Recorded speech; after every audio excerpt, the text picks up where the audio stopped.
बिस्मिल्लाहिर्रहमानिर्रहीम। अस्सलाम वालेकुम दोस्तों, आप देख रहे हैं CS तालीम चैनल और मैं हूं राशिद खान बलोच। आज थ्योरी ऑफ ऑटोमेटा का लेक्चर नंबर 3 का पार्ट 2 है, जिसमें सीखेंगे कि converting NFA to DFA using epsilon closure method. सबसे पहले हमने एक NFA ले लिया जिसकी नंबर ऑफ स्टेट्स 3 हैं, Q0, Q1 और Q2। इसमें Q0 जो है हमारे पास इनिशियल स्टेट है, Q1 और Q2 हमारे पास फाइनल स्टेट्स हैं। और इसमें जो इनपुट्स हैं वो है A, B, C और ये एप्सिलॉन है।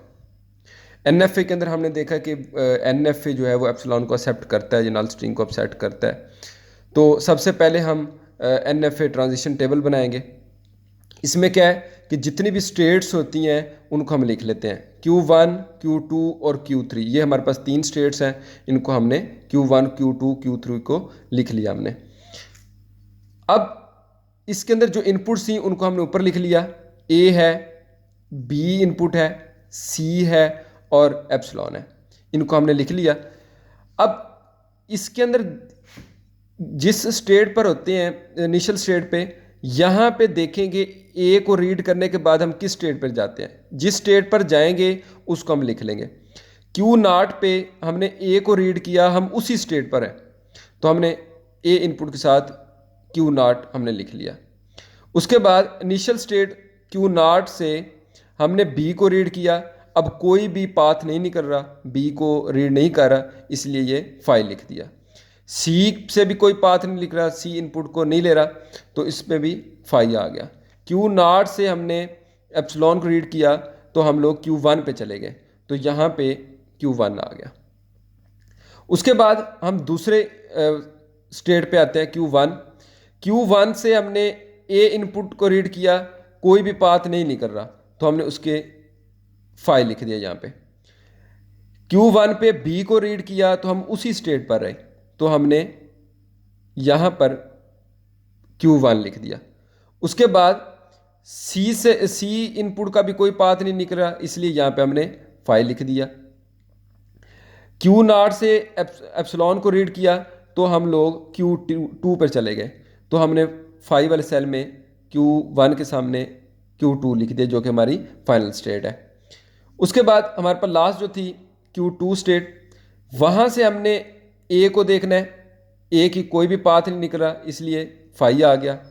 Q2 पे बी को देखना है, बी को भी रीड नहीं कर रहा, इसलिए बी वाले सेल में भी क्या आ गया, फाई आ गया। Q2 पे सी को देखा, तो वो उसी स्टेट पर रहा, तो Q2 सी में देखें, सी वाले कॉलम में Q2 ही रहा, वही है, Q2 आ गया। अब Q2 से एप्सिलॉन रीड नहीं कर रहा, तो उसकी जगह पे क्या आ गया, फाई आ गया। अब ये हमारा NFA ट्रांजिशन टेबल बन गया। अब इससे एप्सिलॉन क्लियर को देखना है, उसको कैलकुलेट करना है। देखें, एप्सिलॉन क्लियर ऑफ Q0, ये स्टेट्स हैं, इनको हमने लिख लिया, Q0, Q1 और Q2। अब Q0 पे देखें, जो जिस स्टेट को रीड कर रहे हैं, जिस स्टेट पर है, वो तो शामिल होनी ही होनी है, ठीक है, उसको लाजमी लिखना है। Q0 है, तो हमने यहाँ पे Q0 लिख लिया, यानी वो स्टेट हम ज़रूर शामिल करते हैं उसके अंदर। उसके बाद Q0 पे देखें, Q0 पे हमने एप्सिलॉन को रीड किया, हम कहाँ पे आ गए, Q1 पे आ गए, Q1 आ गया। उससे आगे Q1 से एप्सिलॉन को रीड किया, तो हम Q2 पर चले गए, Q2 आ गया। जब तक हम फाइनल स्टेट तक नहीं पहुँचते, हम इस तरह इसको लिख लेते हैं, यानी स्टार्ट स्टेट से फाइनल स्टेट तक, या जहाँ तक हम इनिशियल स्टेट से एप्सिलॉन रीड करते जा रहे हैं, वो तमाम लिख लेते हैं यहाँ पर, ठीक है। उसके बाद हमारे पास Q1 है, Q1 पे यहाँ पे देखें, Q1 पे हमने एप्सिलॉन को रीड किया, हम कहाँ पे आ गए, Q2 पे आ गए, क्योंकि मैंने पहले बताया कि जिस स्टेट पर हैं हम लोग, जिसका ई क्लियर ले रहे हैं, वो स्टेट तो शामिल होती है, लाजमी उसको शामिल करना है। यानी Q1 पे का ई क्लियर निकाल रहे हैं, तो हम लोग Q1 लाजमी लिखेंगे। उसके बाद एप्सिलॉन को रीड किया, तो हम Q2 स्टेट पर चले गए, तो यहाँ पर हमने Q2 आ गया। अब ई क्लियर ऑफ Q2 निकालते हैं, उसी तरह जैसे पहले बताया कि जिस स्टेट का ई क्लियर निकाल रहे होते हैं, वो स्टेट तो लाजमी शामिल होती है। Q2 का निकाल रहे हैं, तो Q2 तो शामिल होगा। अब यहाँ पे देखिए कोई भी पाथ नहीं निकल रहा जो एक लेयर को रीड करे, या इसलिए कोई भी नहीं आया, इसलिए सिर्फ Q2 ही आएगा। यानी Q2 पे कोई भी इक्वलेयर नहीं है, वही फाइनल स्टेट है, इसलिए ये Q2 ही रहेगा। उसके बाद DFA बनाते हैं, इसका DFA ट्रांजिशन टेबल। ठीक है, DFA ट्रांजिशन टेबल में देखें, पहले जैसे हम निकालते आए हैं कि Q0 का इनिशियल स्टेट थे, इसका क्या इक्वलेयर Q0 Q1 Q2 था, इसको हमने वैसे लिख लिया, ये initial Q1 Q0 Q1 Q2। अब हमने इसके अंदर देखना होता है कि कौन सा इक्वलेयर वाला बन रहा है, वही हमने लिखना है यहाँ पर। अब Q0 Q1 Q2 हमारे पास क्या थी, Q0 स्टेट है। Q0 स्टेट पे देखें, यहाँ पे A को देखा तो हमारे पास क्या है, Q0 ही है। Q1 पे देखें फाई है, Q2 पे क्या है, फाई है। यानी इन सब का यूनियन जो होगा, सबको इकट्ठा करके हम लोग यहाँ पे लिखते हैं। अब देखें Q0 Q1 Q2 का जब यूनियन लिया तो हमारे पास Q0 ही ये रहा। जब इसको कैलकुलेट करेंगे तो हमारे पास यही रहता है, Q0 Q1 Q2, ये Q0 Q1 Q2, इसका यूनियन जब लेंगे तो हमारे पास यही निकलेगा। अब B को रीड किया, इन सब को B को रीड किया तो हमारे पास क्या निकला, इसमें Q1 और Q2 आ गया। ठीक है, इसका यूनियन लिया जब Q0 Q1 Q2 का, तो हमारे पास Q1, ये Q1 ही बनता है, इक्वलेयर ऑफ Q1 बनता है। ये देखें Q1 हमारे पास क्या है, Q1 और Q2 है, वो हमने यहाँ पे लिख लिया। उसके बाद C को देखा, Q0 Q1 Q2 का C पे रीड किया तो हमारे पास क्या निकला, Q2। अब Q2 का इक्वलेयर देखें क्या निकला, Q2 है, तो हमने इसको Q2 यहाँ पे लिख लिया। क्योंकि एप्सिलॉन को यहाँ पे नहीं लिखना, क्योंकि जो DFA होता है वो एप्सिलॉन को एक्सेप्ट नहीं करता, इसलिए वो यहाँ पे शामिल नहीं करेंगे। अब आते हैं नई स्टेट हमारे पास यहाँ पे जो बन गई है, वो क्या बन गई, Q1 और Q2 है, ये भी न्यू स्टेट है, और Q2 भी हमारे पास न्यू स्टेट है। इनको हमने यहाँ पे Q2 को यहाँ पे लिख लिया, जो भी नई स्टेट बनेगी उनको यहाँ पर शामिल कर लेना है। उसके बाद Q1 और Q2 को देखें, A को रीड किया, Q1 और Q2 को, Q1 और Q2 यहाँ पे है, इसको A को रीड का, दोनों फाई हैं, इसका मतलब कोई भी नहीं निकला तो फाई वैसे का वैसे आ जाएगा। Q1 और Q2 का B को रीड किया तो हमारे पास Q1 निकला, और Q1 को हमने यहाँ पे देखना, Q1 हमारे पास जब Q1 का इक्वलेयर लेंगे तो हमारे पास Q1 और Q2 निकलता है, तो उसको हमने यहाँ पे Q1 और Q2 को यहाँ पे लिख लिया।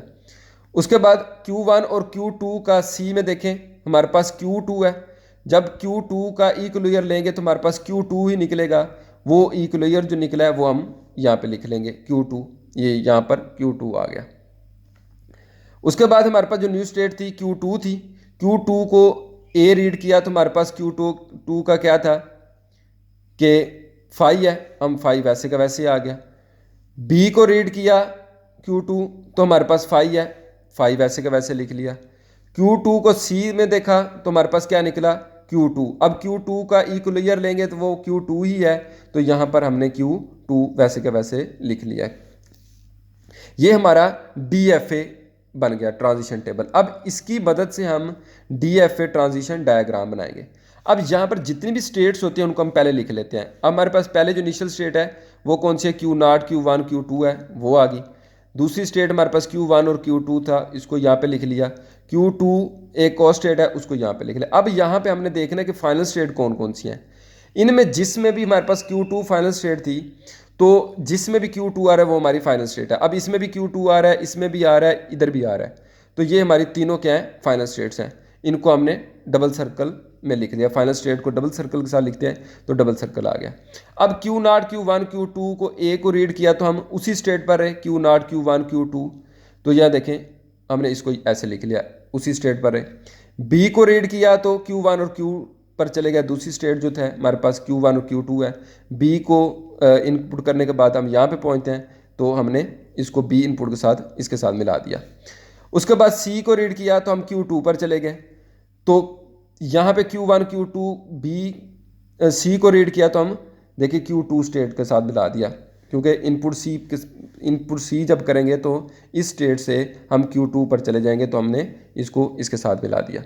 उसके बाद हमारे पास Q1 और Q2 दूसरी स्टेट है, इसमें हमने ए को रीड किया तो फाई आएगा, कहीं पर भी नहीं गए। Q1 और Q2 को बी रीड किया तो हम Q1 Q2 पर चले गए, ये वही स्टेट है, हमने इसको इसी इनपुट यहीं इसी साथ मिला दिया, लूप लगा दिया, बी आ गया। फिर उसका सी जब रीड किया तो हम Q2 पर चले गए, तो Q1 Q2 से जब सी रीड किया तो हम Q2 पे चले गए, तो हमने इसको सी इनपुट के साथ इसके साथ मिला दिया Q2 के साथ।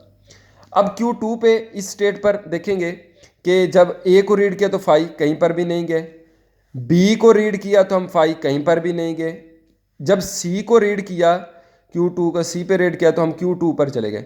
तो ये वही स्टेट है, Q2 पे सी को रीड किया तो हम उसी स्टेट पर ही रहेंगे।